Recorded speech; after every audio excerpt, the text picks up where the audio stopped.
నమస్కారం. Welcome to Jasper academy. ఈరోజు అంతర్యామిలో భాగంగా అంతరంగం పుస్తక పఠనం వల్ల ఏమేం లాభం జరుగుతుంది, మనకు ఎట్లా హెల్ప్ అవుతుంది చూద్దాం. పుస్తక పఠనం వల్ల మానసిక ప్రశాంతత లభిస్తుంది. మెదడు సరిగ్గా శిక్షణ పొందేలా పుస్తక పఠనం సహాయపడుతుంది. మనసుకు ఆహ్లాదాన్ని కలిగిస్తుంది. ఒంటరితనాన్ని, ఒత్తిడిని తగ్గిస్తుంది.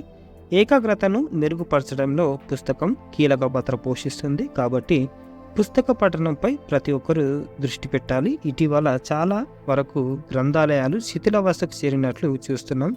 మనుషులు పట్టించుకుంటలేరన్నమాట. పుస్తకాలను ఫోన్లల్లో ఎక్కువ టైం గడిపి బుక్కులల్లో ఏం నేర్చుకోలేకుండా అయిపోయిందన్నమాట.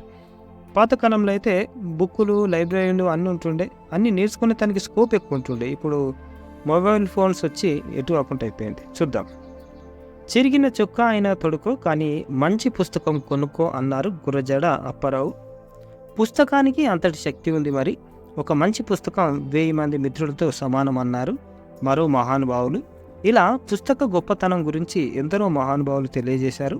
పుస్తకం హస్తభూషణం అన్నారు పెద్దలు. అయితే హస్తభూషణమే కాదు, మన మస్తిష్కంలో ఉత్పన్నమయ్యే ఆలోచనలను బయటపెట్టి అందరితో పంచుకునే మార్గం పుస్తకం. పుస్తకం 3 అక్షరాల పదమే అయినా ఎంతోమంది కళలకు ఆధారం. సామాన్యుని ఆయుధం. అందమైన అక్షరాలు, పదాల పలకరింపుతో పాఠకుడిని తనలో లీనం చేసుకుంటుంది. ఒంటరితనంలో తోడుగా ఉండి స్నేహ హస్తాన్ని అందిస్తుంది. పుస్తకం నోరు లేని ఉపన్యాసకురాలు. అందుకే సాంకేతికత ఎంత అభివృద్ధి చెందిన పుస్తకానికి ఉన్న వన్నె తగ్గలేదు. ఇది ఎన్నటికీ తగ్గేది కూడా కాదు. కాబట్టి ప్రతి ఏటా పుస్తక ప్రదర్శనశాలలు పెద్ద ఎత్తున జరుగుతూనే ఉన్నాయి. అయితే ఈ డిజిటల్ యుగంలో కొన్ని మార్పులు ఆందోళన కలిగిస్తున్నాయి. గతంలో పిల్లలు అన్నం తినమని మొండికేస్తే చందమామను చూపించేవారు, లేదంటే అందమైన బొమ్మల పుస్తకాలు అందించేవారు. కానీ నేటి తరం పిల్లలు ఏడ్చినా, విసిగించినా, అన్నం తినకుండా మారం చేసిన చేతిలో స్మార్ట్ ఫోన్ పెట్టేస్తున్నారు. దీనివల్ల పిల్లల ఎదుగుదలలో తీవ్ర మార్పులు చోటు చేసుకుంటున్నాయని అధ్యయనాలు చెప్తున్నాయి. చిన్నతనంలోనే ఎదుగుదల మందగించడం, కళ్ళద్దాలు రావడం వంటివి జరుగుతున్నాయి. అలాగే అరచేతిలో ప్రపంచాన్ని చూపించే స్మార్ట్ ఫోన్ ఉండడంతో పుస్తకాలు చదివే వారి సంఖ్య రాను తగ్గిపోతుంది. చిన్నప్పటి నుంచే పిల్లలకు స్మార్ట్ ఫోన్లు, ట్యాబ్లు ఇవ్వడంతో వారిలో పఠనాసక్తి తగ్గుతుందని కొన్ని అధ్యయనాలు చెప్తున్నాయి. సాంకేతికతను అందిపుచ్చుకోవడంలో తప్పు లేదు, కానీ దానికి బానిసలుగా మారడం మాత్రం తప్పే. పుస్తకం లేని ఇల్లు, ఆత్మ లేని శరీరం వంటిది అన్నారు పెద్దలు. దీన్ని ప్రతి ఒక్కరు గుర్తుపెట్టుకోవాలి. పుస్తక పఠనం వల్ల మానసిక ప్రశాంతత లభిస్తుంది. మెదడు సరిగ్గా శిక్షణ పొందేలా పుస్తక పఠనం సహాయపడుతుంది. మనసుకు ఆహ్లాదాన్ని కలిగిస్తుంది. ఒంటరితనాన్ని తగ్గిస్తుంది. ఏకాగ్రతను మెరుగుపరచడంలో పుస్తకం కీలక పాత్ర పోషిస్తుంది. కాబట్టి పుస్తక పఠనంపై ప్రతి ఒక్కరూ దృష్టి పెట్టాలి. ఇటీవల చాలా వరకు గ్రంథాలయాలు శిథిలావస్థకు చేరినట్లు చూస్తున్నాం. ప్రజల్లో పుస్తక పఠనంపై ఆసక్తి కలిగేలా ప్రభుత్వాలు గ్రంథాలయాలను మెరుగుపరచాలి. వాటికి అవసరమైన నిధులు కేటాయించాలి.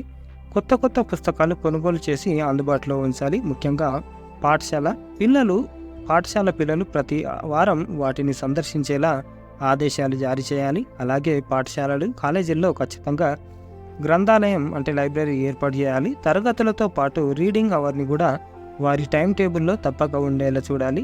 ఎన్ని డిజిటల్ పరికరాలు ఉన్నా అవి పుస్తకంతో సరితూగవని పిల్లలకు అర్థమయ్యేలా చెప్పాలి. వారికి పుస్తకాల విలువ తెలియజేసేందుకు ఉపాధ్యాయులకు ప్రత్యేక శిక్షణ ఇవ్వాలి. విద్యార్థులకు వివిధ పోటీలు నిర్వహించినప్పుడు వారికి స్ఫూర్తి నింపే పుస్తకాలు బహుమతులుగా ఇవ్వాలి. ఇలా చేయడం వల్ల పిల్లల్లో పుస్తక పఠనం పట్ల ఆసక్తి పెరుగుతుంది. ఇది పుస్తక పఠనం గురించి. మనకు ఎంత కిండిలు ఉన్నా, ఎంత టెక్నాలజీ ఉన్నా, పుస్తకం వచ్చిన వాల్యూ కానీ, దానికి పేరు కానీ, ఆ పుస్తకంలో చదివితే ఆ నాలెడ్జ్ వేరు ఉంటుంది. మనం డైరెక్ట్ స్క్రీన్ మీద చదివే కంటే పుస్తకంలో చదివితే పుస్తక పఠనం ద్వారా వచ్చే నాలెడ్జ్ వేరన్నమాట. ఇది ఇంకోటి ఏంటంటే, పుస్తక ప్రదర్శనశాలలు చాలా పెరిగిపోయినాయి. ఇప్పుడు మనకు హైదరాబాద్లో 19th వరకు కూడా బుక్ ఎగ్జిబిషన్ ఉంది. విజిట్ చేయండి. చాలా అందమైన బుక్స్ ఉన్నాయి.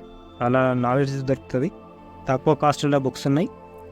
ఎన్టీఆర్ స్టేడియంలో పోయి విజిట్ చేయండి, బుక్స్ కొనుక్కోండి, చదువుకోండి. ఇది ఈ రోజుకు సంబంధించిన ఆర్టికల్. లైక్ చేయండి, షేర్ చేయండి, సబ్స్క్రైబ్ చేయండి. థ్యాంక్ యూ, ధన్యవాదాలు.